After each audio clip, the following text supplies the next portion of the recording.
তো দেখো কিভাবে আমার হেল্পারের হাত থেকে টাকাটা নিয়ে চলে গেল, 300 টাকা। তো টাকা দিলে এন্ট্রি, না দিলে নো এন্ট্রি। তো আছি বাঁকুড়া MIT কলেজ মোড়, এখানে নো এন্ট্রি লাগিয়েছে হুগলি সেতুর কাজের জন্য। তো আমার বালির চালানের টাইম হচ্ছে 12 ঘন্টা, সকাল 6টায় চালান কেটেছি, সন্ধ্যে 6টা পর্যন্ত টাইম, আর এখান থেকে ছাড়বে সন্ধ্যে 6টা।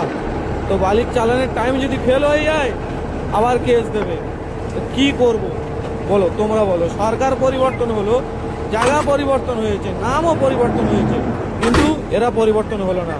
আমি ওদেরকে বললাম যে আমি তো কলকাতা ঢুকতে পারবো না 10টার আগে, হুগলি জেলাতে ঢুকে যে কোনো জায়গায় পার্কিং আছে, পার্কিংয়েতে আমরা গাড়িগুলো রাখবো, কোনো কথা শুনবে না। টাকা দিলে এন্ট্রি, না দিলে নো এন্ট্রি, এটাই হচ্ছে পরিস্থিতি বাংলা।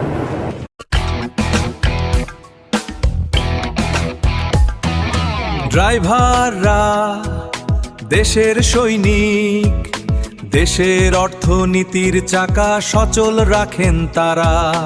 রোদ বৃষ্টি ঝড় উপেক্ষা করে মানুষ ও পণ্য পৌঁছে দেন গন্তব্যে। তাদের সম্মান করা আমাদের দায়িত্ব।